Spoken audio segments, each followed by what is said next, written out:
নমস্কার দর্শক, গুটিগুলো কিন্তু অনেক বড় হয়ে গিয়েছে। এই দেখুন কত সুন্দর গুটিগুলো না। এখন এই গুটিগুলোকে একটি পূর্ণাঙ্গ আমে পরিণত করতে কিন্তু আমাদের খাবার দিতে হবে, নয়তো এই গুটিগুলো ঝরে যাবে। তো চলুন দেখে নেওয়া যাক আমের গুটিকে গাছে ধরে রাখার জন্য এবং সুস্থভাবে বড় করার জন্য এই সময় আমরা কি খাবার দিতে পারি এবং অন্যান্য পরিচর্যাগুলো কি কি করতেই হবে। প্রথমে চলুন দেখে নেওয়া যাক কি কি সার আমাদের ব্যবহার করতে হবে।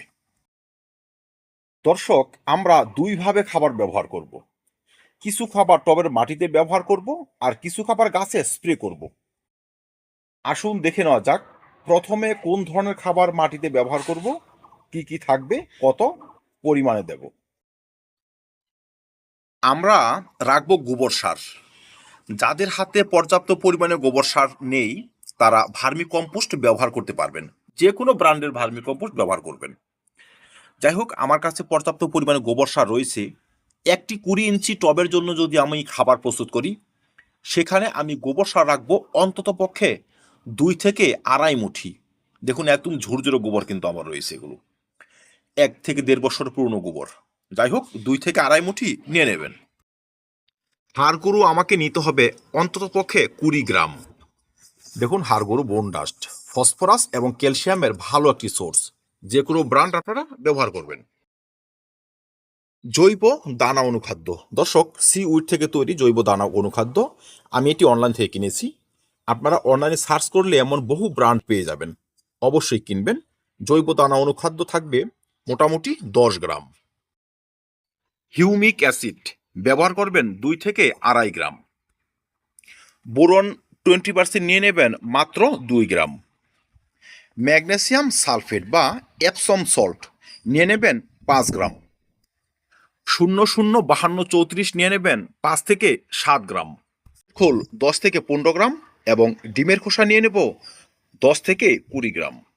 কিচ্ছুর প্রয়োজন নেই, এই খাবারগুলো ভালো করে একত্রে মিশিয়ে এখন যদি আমরা টবের মাটি দেই, 20 থেকে 25 দিন পর যদি আরেকবার দিয়ে দিই, তার 20 থেকে 25 দিন পর, এইভাবে যদি আমরা পরপর 3টি বা 4টে ডোজ দিতে পারি, আমাদের আমগুলো কিন্তু খুব দ্রুততার সঙ্গে বড় হবে।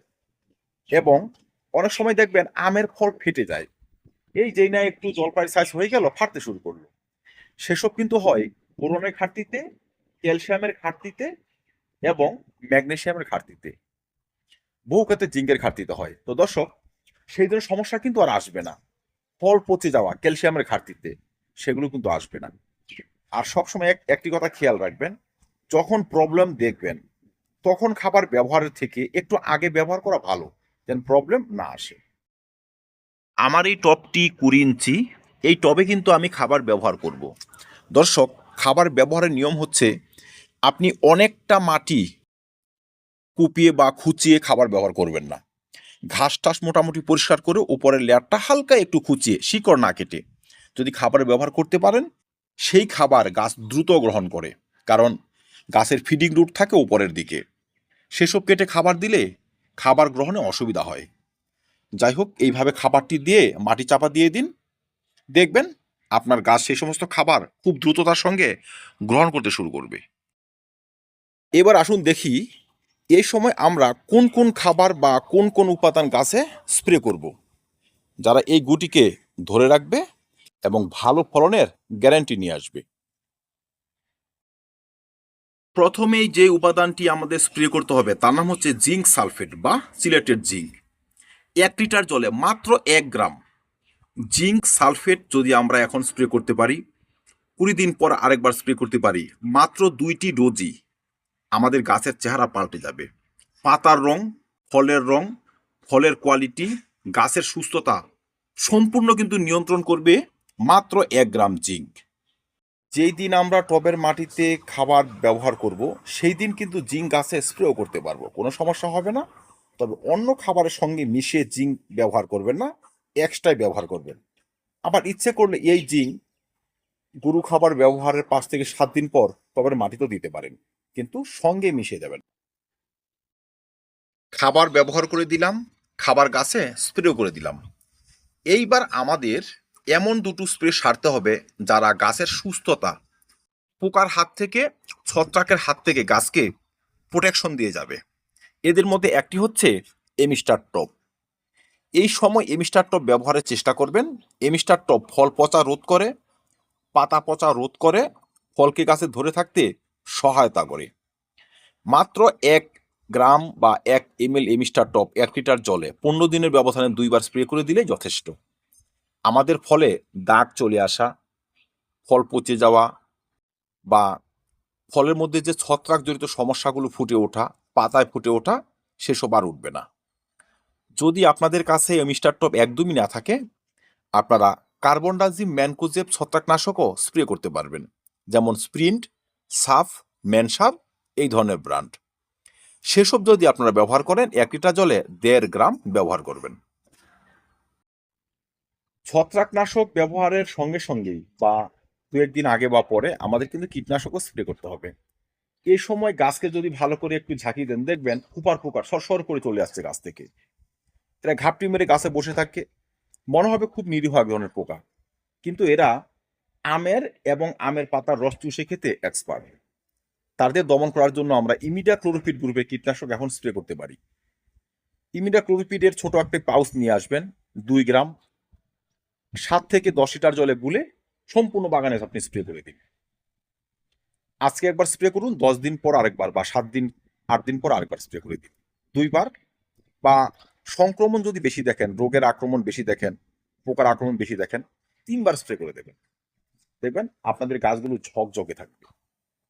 পোকার আক্রমণে যে ফল দাগ চলে আসা বা ফল ছিদ্রকারী যে পোকাগুলো রয়েছে, ফুল পোকার মতো এক ধরনের, তাদের বংশবৃদ্ধি দমানো, সেই সঙ্গে সাদা মাছি যারা পাতার উল্টো দিকে ঘাপটি মেরে বসে থাকে, পরবর্তীতে ভয়ঙ্কর ভয়ঙ্কর সব রোগের সৃষ্টি করে, শুটিমল বা চুষে এ সমস্ত ফলগুলোকে নষ্ট করে দেয়, তাদের বংশ দমন করা যাবে।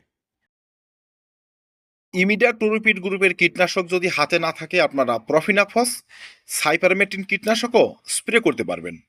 দর্শক, যদি আপনারা ইমিডাক্লোরোপিড বা প্রফিনাফস, সাইপারমেট্রিন কীটনাশক ব্যবহার করেন আর সেই সঙ্গে এমিস্টার টপ ব্যবহার করেন, এমিস্টার টপ এক্সট্রা ব্যবহার করবেন। কিন্তু যদি সাফ বা ম্যানসার ব্যবহার করেন, এই কীটনাশক সঙ্গে মিশিয়ে স্প্রে করতে পারবেন। বলবো, আম গাছের পাতা পোড়া একটি মহা সমস্যা। প্রতিটি আম গাছেরই পাতা পড়ে, বিশেষ করে ছাদ বাগানীদের আম গাছে। দর্শক, এই সমস্যা থেকে যদি আপনি রেহাই পেতে চান, সেক্ষেত্রে আপনাকে খাবারের সঙ্গে হিউমিক অ্যাসিড রাখতে হবে, আর টবের মাটিতে জল সীমিত ব্যবহার করতে হবে। এক্সেস জলে শিকড়ে সংক্রমণ আসে, তার বহিঃপ্রকাশ হয় পাতাতে। তাই নিয়মিত জল ব্যবহার করবেন, কিন্তু টবের মাটি মশার ভাব দেখে করবেন।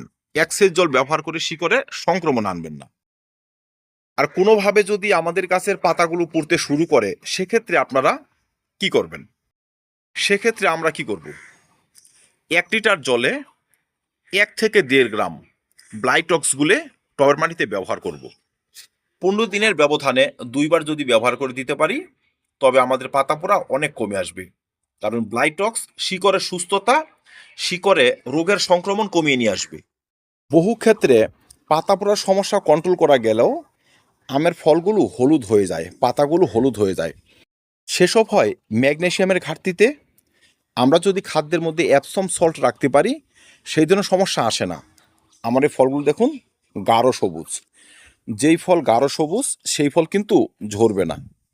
এইটুকু গাছে আমার এখনো প্রচুর পরিমাণে গুটি দাঁড়িয়ে আছে, যারা ঝরবে না। আশা রাখছি তারা ঝরবে না। তো দর্শক, আপনারা সবসময় চেষ্টা করবেন খাবারের মধ্যে যেন অল্প একটু অ্যাপসম সল্ট থাকে। অ্যাপসম সল্ট 20-25 দিনের ব্যবধানে 2বার ব্যবহার করলেই হয়, বেশি প্রয়োজন পড়ে না। আর আপনাদের গাছের গুটিগুলো যদি সত্যি সত্যি হলুদ হয়ে ঝরতে শুরু করে, পাতাগুলো কিছুটা বিবর্ণ ভাব থাকে, আপনারা মাটিতে দেওয়ার সঙ্গে সঙ্গে 1 চামচ অ্যাপসম সল্ট 1 থেকে 2 লিটার জলে গুলে গাছে স্প্রে করে দিন। 15 দিনের ব্যবধানে মাত্র 2বার।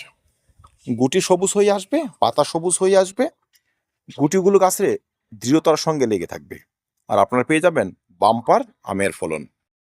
দর্শক, যে যত্নগুলো আমি বলার চেষ্টা করলাম, সেই সব যত্ন করেই কিন্তু আমি যথেষ্ট পরিমাণ গুটিকে এখনো ধরে রেখেছি। আশা রাখছি এই বছরও আমার কাছে বাম্পার আমের ফলন হবে। ধন্যবাদ, দেখা হবে অন্য ভিডিওতে অন্য কোনো টপিক নিয়ে। ভিডিও ভালো লাগে লাইক এবং শেয়ার করবেন, চ্যানেলটি সাবস্ক্রাইব করে পাশে থাকবেন। ভিডিও দেখার জন্য অসংখ্য ধন্যবাদ।